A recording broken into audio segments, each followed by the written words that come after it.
All right, without further ado, I think we'll go ahead and start cardiology grand rounds. Welcome, everyone. Special welcome to our fellowship candidates who are interviewing today. It is my great pleasure to introduce Dr. Robert Gerszten, who is the Herman Dana Professor of Medicine at Harvard Medical School, as well as the Chief of the Division of Cardiovascular Medicine here at BIDMC. I won't have time to review Rob's extensive repertoire of publications and NIH-supported research portfolio. I did want to highlight that he has served as a mentor to several K awardees in our division, including myself. In 2019, he was awarded the William Simon Lifetime Achievement Excellence in Mentoring Award from Harvard Medical School. And I'm honored to be included and personally benefit from the mentorship over the past several years. Thank you very much, Rob, for joining us today for Grand Rounds. Good morning, everyone. I'm going to talk a little bit about our biochemical profiling efforts in human populations, give you an update there. I called it blood, sweat, and tissues. Mostly what I'm going to be talking about is blood profiling.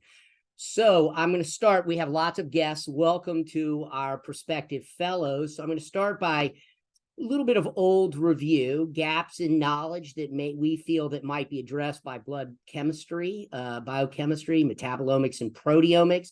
A very, very brief review of technologies that we're using for those who are molecularly averse. Don't worry, it's really just one slide. I'm then going to talk about our work in the NIH TopMed Consortium, which is a very large effort in our laboratory and across the country, and I'll tell you a lot about that. And using that new information as a springboard, some of the novel applications, novel data that we're using for pathway discovery in cardiovascular disease. I'm going to start where maybe all of our epidemiology and cardiovascular disease started, perhaps in the Framingham Heart Study. I've shown this slide before, but I love the kind of provenance of disease biomarkers and disease prediction and where it all started. This is a classic slide from Bill Cannell and colleagues from 1961, in which the primordial risk factors were identified for coronary heart disease. That said, as clinicians, we all know that there are many individuals who have many of these risk factors who never develop coronary disease, or conversely, many who don't have these risk factors who do develop coronary heart disease. So clearly, we need better tools to illuminate better risk markers and to identify novel pathways that are associated with the disease and that contribute to the disease. Now, many have turned to human genomics as a way of predicting disease, including colleagues across town and who have looked at polygenic risk scores and whether or not they can be helpful in disease prediction. We are very excited about polygenic risk scores for illuminating disease biology overall, though our group is a little bit more cautious in terms of what it might be adding in terms of disease prediction. This is a paper from our group, along with our close colleagues at that time at Vanderbilt, Tommy Wang and Jonathan Mosley, where we looked at polygenic risk score and what it might add just to simple clinical risk factors. And I'm not going to go through all the data that was generated in ERIC and in MESA, but the take-home message was that these genetic risk scores, if you look at our regular predictors, really didn't add a whole lot of information, at least for that disease and in middle-aged individuals. Now, another issue that needs to be addressed, that we're working to address, is whether or not these polygenic risk scores, which were tuned, if you will, which were identified for the most part in large numbers of European individuals of European descent, how applicable. Look on the far right of that figure and look at predictive accuracy in individuals with African ancestry. And our group, including Usman Tahir, have recently been part of a large group effort, an atlas, if you will, of genetic scores to predict multi-omic traits in individuals of varying ancestry. So clearly, though, a lot more work needs to be done in that area. And I think that a theme that you'll see in today's presentation is our work in individuals with varying ancestries. So if genetics is going to be extremely helpful in pathway discovery, but perhaps less so in prediction, where are we going to turn to integrate more knowledge? Well, genes make transcripts, transcripts make proteins, proteins make metabolites. And because the proteins and metabolites are so close to a given phenotype, we think that they're going to provide an extra, very important layer of information. And of course, I've modified my favorite slide here to show that, they're going to integrate environmental cues as well, such as, if our good friend Drew Kazi introduces us to Japanese gins, and we want to know how that interacts with our basal diet of sushi twice a week, our genes aren't going to tell us much about that, but our proteome and our metabolome certainly might change. It might influence in some salutary, hopefully salutary way, our overall prognosis. So what is metabolomics? Metabolomics is the study of the metabolic products of the human genome. It's really go back to your first year of biochemistry, whether that was in college or in medical school, or probably you had it twice like I did. Organic acids, amino acids, nucleotides, carbohydrates, and lipids. There are lots of names. I'll use metabolomics or biochemical profiling interchangeably. I sometimes think of it as complex inborn errors of metabolism. We're not talking about Mendelian inherited diseases, things like PKU that we learned as medical students, but rather subtle alterations, the gray area in human metabolism that may both mark and contribute to disease pathogenesis.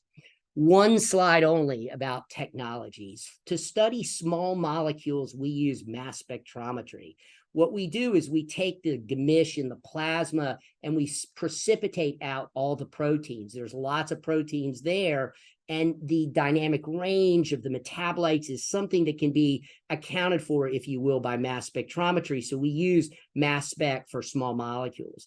At present, on the slide below, we use different sorts of technologies for the proteins. The proteins really constitute, as I've shown before to this group and to other groups, really constitute a humongous percentage of what's going on in the blood, particularly the abundant proteins like albumin, and they're present at orders and orders and orders of magnitude more than some of the disease markers that we might be interested in, say troponin. So mass spectrometry can't handle all of that, can't separate everything. So there are other technologies that have been developed. I'll quickly review one of them. This is our favorite at present. This is a technology called the O-link technology. In green is a protein here. These little inverted Ys are antibodies. Two different antibodies are used that are generated against each protein. And the trick here is that each one of these has a little barcode, a DNA tail that's been affixed to the end of the antibody. And when they bind the protein of interest, they come close, and you can do PCR and use PCR to quantitate the amount of binding that you have. You might say, hey, why don't you just add a secondary antibody like an ELISA? You can't do that when you want to assay thousands and thousands of things. You get too much interference. So mass spec for small molecules, these new what we call affinity-based proteomic technologies that we can read out by PCR, by next-gen sequencing, and other technologies. Okay. So where have we begun to apply these? Well, we're working very closely with the largest effort, I think, in the United States around personalized genomics, and it's sponsored by the National Heart, Lung, and Blood Institute. And our group is contributing, BIDMC is contributing metabolite and proteomic profiles now on about 45,000 samples in TopMed. And these represent lots of studies that, of course, that you've heard about: the Framingham Heart Study, the multi-ethnic study of atherosclerosis, the Jackson Heart Study, et cetera. And what's nice about these is that it's sort of a gemisch, if you will, of kind of broad population-based studies. It free-range humans, as I like to say, but some of them also have disease foci as well, with lots of phenotyping, of course, around heart disease, around lung disease, around blood disease. So you can really take advantage of both, some enrichment, but also larger populations of people in the community.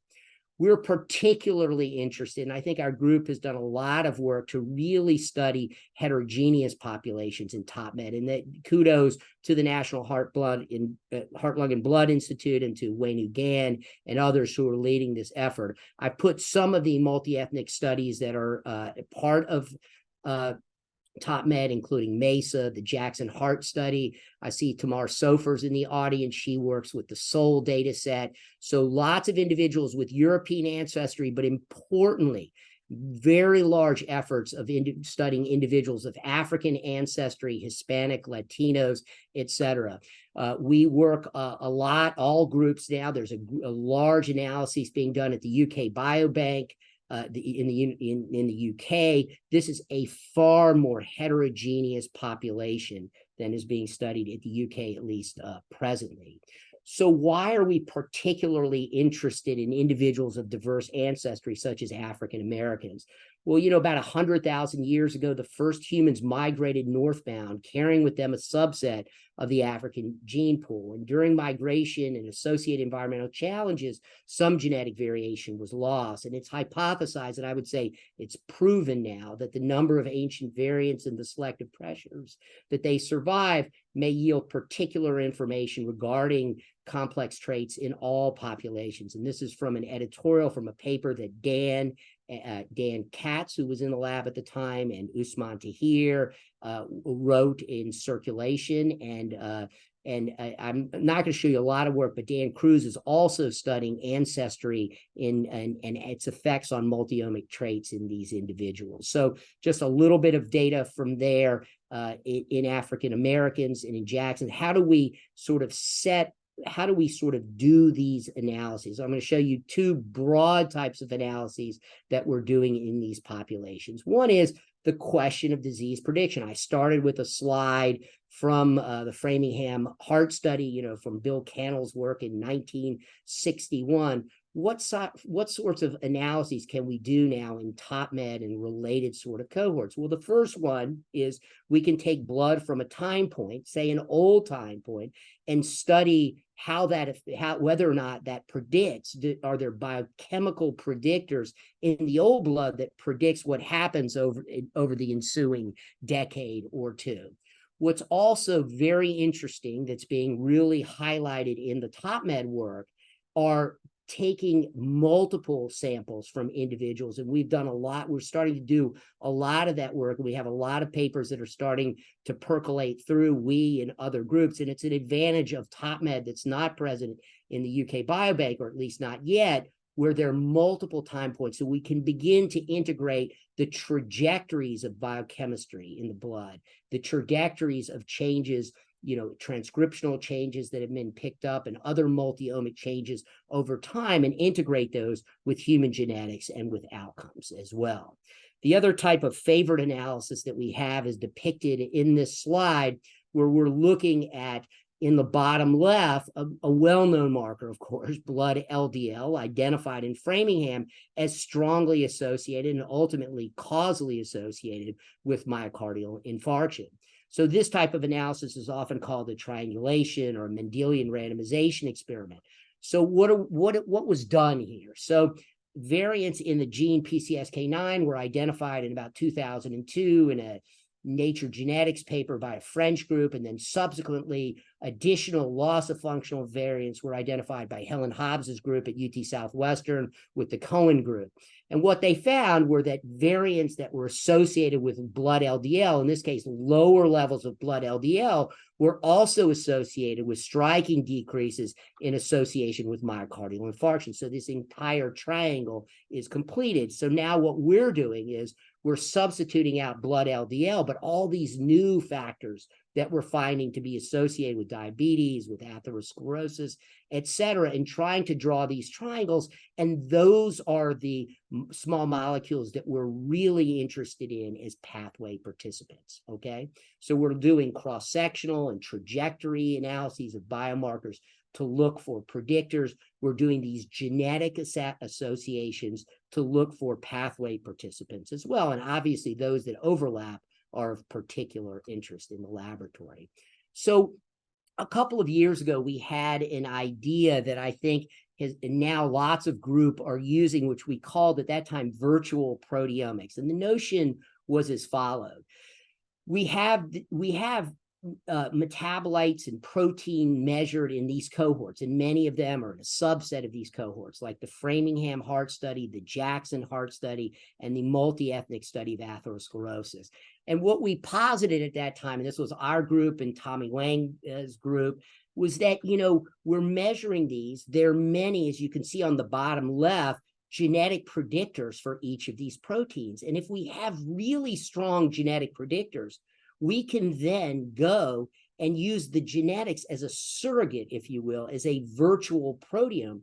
Because if the genetic predictor predicts lots of a large amount of the level that's in the blood, well, then we can query large databases where there's DNA available, but maybe not proteomic samples, i.e. in large, say, hospital-based cohorts, in healthcare cohorts, huge cohorts that are being accrued, both at many institutions. And the one that I'm going to show you today are some really nice interactions that we've had most recently with the Mount Sinai School of Medicine in their biobank that's known as BioMe.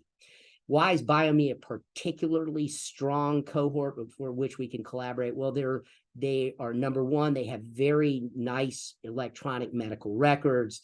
What I'm going to show you today are some new types of analyses that haven't been done to the best of our knowledge in these, using blood tests that have been accrued in these individuals. So not just ICD-9 or ICD-10 codes, binary phenotypes, but also thousands now of laboratory measurements as well. The electronic medical record, of course, has your sodium levels, it has your PFTs, your EKGs, et cetera, et cetera. And in work that I'm going to show you that's been really spearheaded by Usman and by Jacob Barber, who's a postdoc in the lab, we've started with some really interesting findings working with BioMe because of the large number of African Americans that are in their healthcare cohort. So the first question is, are there strong genetic variants that might serve as surrogates? We often call these analyses Manhattan plots. Well, when we're looking at these intermediate phenotypes, here's just one representative example, and I only use it to show, look at the p-values there from 10 to the minus 50 to 10 to the minus, that's actually minus log of the p-value, to 10 to minus 150 of various variants that are associated with the genome, explaining lots of the circulating levels. So there's no question that we have strong genetic instruments or tools or virtual proteomes, if you will, that we can then go into these data sets and look to see if the virtual or genetic signature is associated with a clinical signature as well. So this is a new type of plot that I haven't shown before. In the middle here, up at the top, is Miami Beach. And the notion here is that there's Miami on the top and there's the reflection on the bottom. And in this slide, what we've done in the reflection on the top is we've shown ICD-9 codes.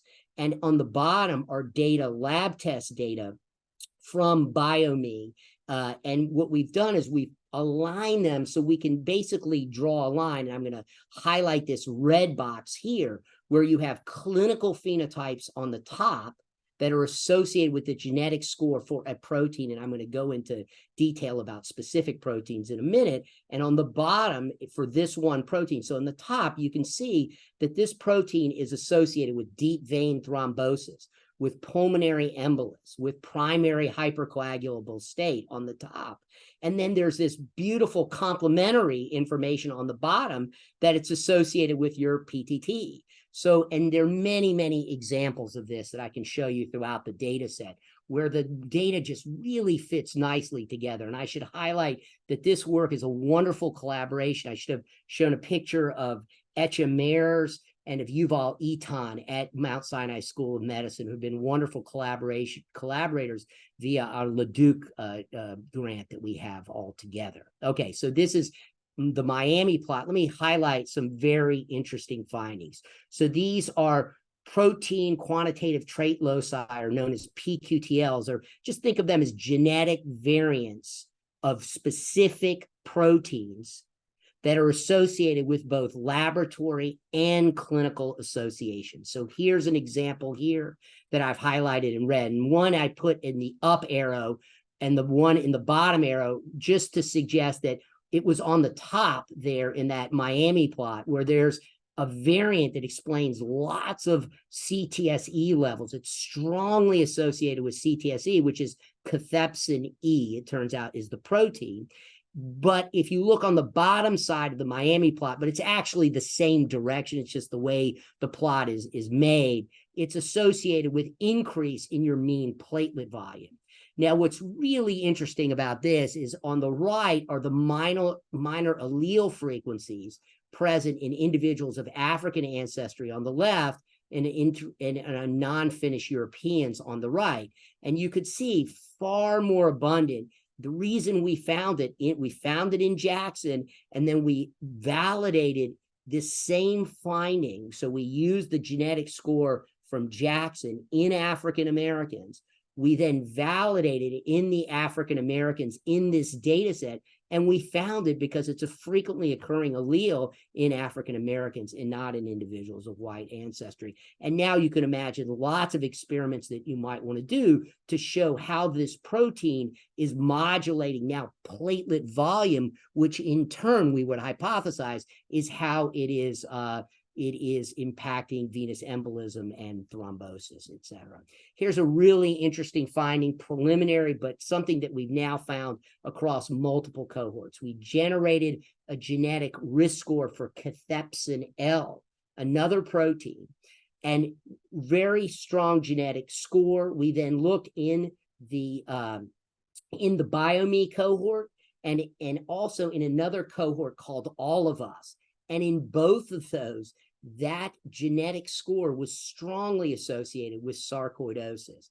This is a preliminary finding but it's in several cohorts. We've already been in contact with the largest sarcoid group in the country, the largest collection of samples, which is part, fortunately, of the TopMed program. It has not been profiled, and we're working now to measure biomarkers. We want to work with them to measure this in particular and several other leads that we have.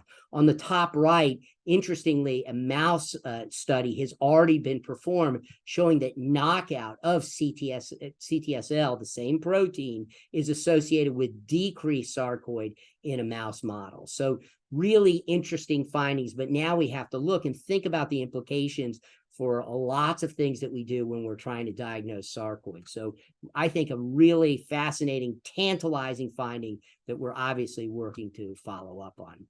One other area of particular interest that relates to individuals of African ancestry.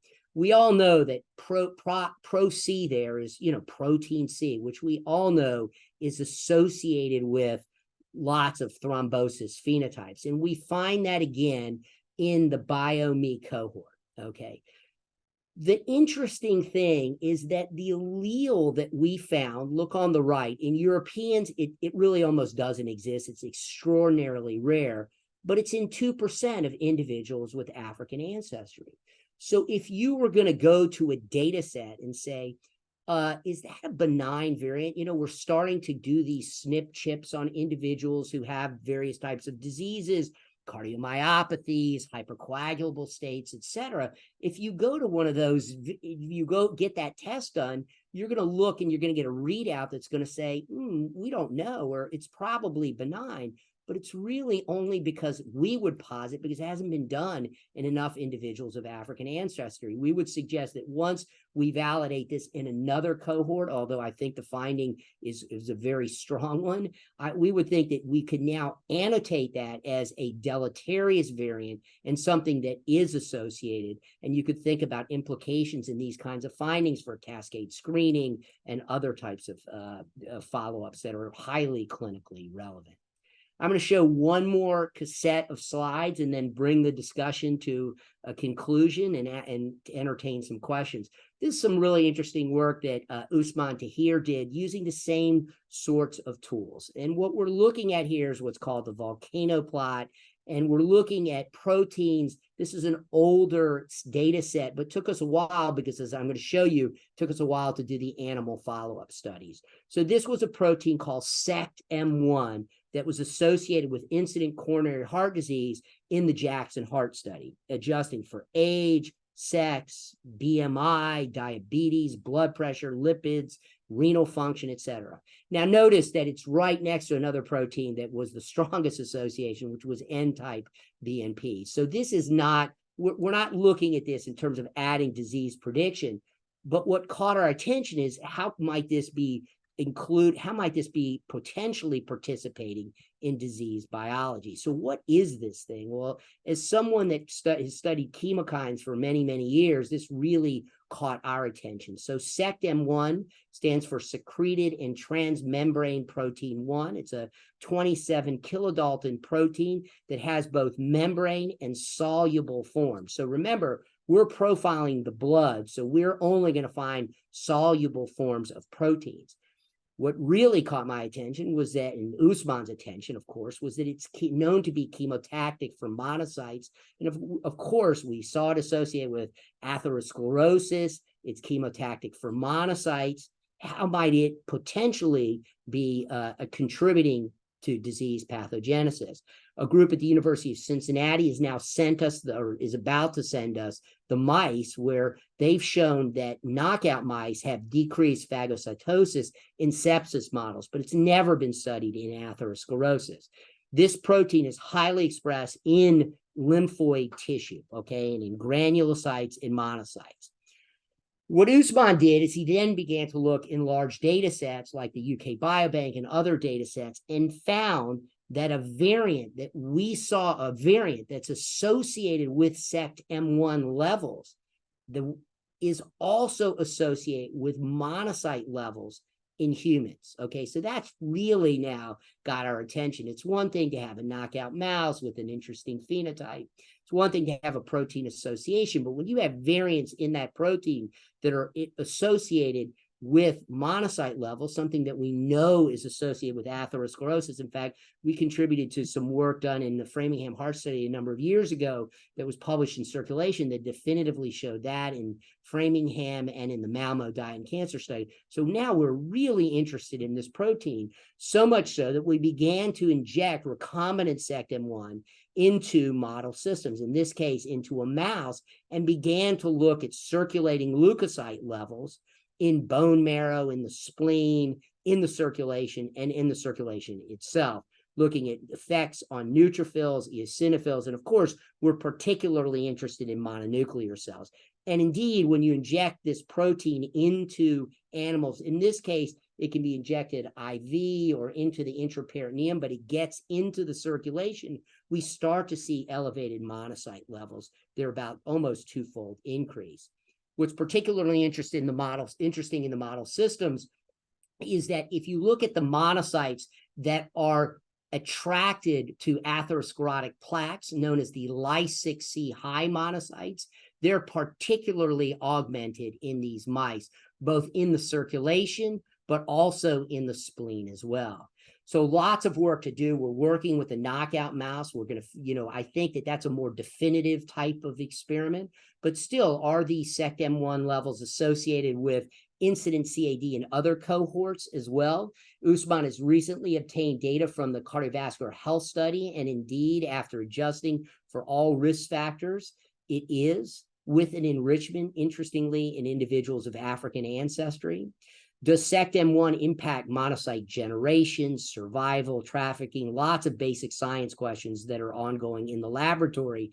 And of course, wondering whether or not in murine models of atherogenesis, does modulating SECTM1 in turn modulate atherosclerosis in the animal studies? I'm going to end with one clinical notion and a little bit of data that we have to support it. This is, again, work from my close friend Tommy, who did some modeling a number of years ago with Mike Pensina, who's now the head of statistics at Duke University. And what they were looking at what they were asking was the question of, if you have new disease markers, how do you know if they're going to add information on top of what's already out there, right? What is the increment in discrimination from adding hypothetical markers? And what they did is they said, let's take atherosclerosis or diabetes, where if we know we have a, fasting blood sugar and we know what somebody's BMI is, that if you look at a receiver operating characteristic curve, a C statistic, you get very good, discrimination. But what might be the additive information of new biomarkers? And I've shown this slide before, but I want to show some new data that we have. So what he did is he looked, the y-axis is truncated, but with existing markers, you get good, C statistics of 0.75. The lowest line there is the addition of new biomarkers, one biomarker here, a second biomarker, a third, a fourth, and a fifth. And you can see that it rapidly asymptotes. And in that case, you're looking at biomarkers that have marker correlations with an R of 0.4. So even if they're modestly correlated, you can start to add biomarkers, but you're quickly going to asymptote. By contrast, if you find new proteins or new imaging biomarkers, whatever that might be, that's orthogonal to existing data that are poorly correlated with other data points, then you can rapidly add to your discrimination. Okay. And I'm just going to highlight some work that Dan Cruz showed in a JAMA Cardiology paper from last year. And what we're looking at here is a heat map. And you don't need to know the individual, in this case, it was metabolites, but all we're showing here is a heat map of correlation between metabolites and other metabolites. And while there's certainly pockets of things that correlate with each other, there are many, many markers that don't correlate with each other. And Dan convincingly showed in several cohorts that the metabolites add on top of our usual predictors of coronary heart disease. And in fact, if you look, many of our markers are in the kind of 0.05 to 0.1 range. So clearly, I think that ultimately we're going to be able to add to this body of literature and establish new types of markers. I'm going to end. The final slide is, how are we going to share the data with the community? We're going to share it using what we've called DOMO, a database of multi-omics, and we had a call last week with the NHLBI. Dan Katz and Usman are leading these interactions. And basically what this data is everything I've showed you put into one data set. So at any minute, you can look at a metabolite and say, what is that associated? What is it associated with any of the clinical traits in these cohorts, with any of the genetic variants, with any of the other metabolites, with any of the other proteins, with any other phenomena that have been described by anyone else? It's a large database that we're working on, and it has certain advantages over other databases that have not been done, that have not been put together in the community. So I'd like to thank everyone who I've mentioned in this group. I'm really fortunate to work with Dan and with Mike and with Zuzu Chen and Jacob Barber and with Prashant and Usman and Jeremy and with Mark Benson. I'm excited to work with them. I'm also excited that they haven't quite figured out that there may be not a lot, and I'm just kidding, that there is a lot behind this blood and biochemical profiling. So thank you very much. I know we're up against time, maybe a question or maybe not. I don't know. Thank you very much, Rob. That was a real tour de force to cover in half an hour. Our interviews are starting in 2 minutes, so I think we'll probably forego questions at this point. I'm sure Rob will be very happy to answer any questions that people have by email. RT, maybe I'll show one extra slide because I was anticipating one slide from the EP group from Dr. Buxton. Sure. So there is a tantalizing genetic hit that we have in a protein that is associated with QT interval. It's right at the cusp of genome-wide significance, needs to be certainly validated in multiple cohorts. But when you get a protein that's known as seizure-like related proteins, and when you think of, seizure activity and QT intervals and things like that, it's quite tantalizing. I know I showed Al the slide before we started, but that's where it's one kind of interesting finding in the EP world as well. So that sounds great. We'll let Al present his rebuttal at the next grand rounds. All right. Well, thank you very much, everyone. Thank you so much, Rob. That was really a wonderful talk. And we'll go ahead to fellowship interviews.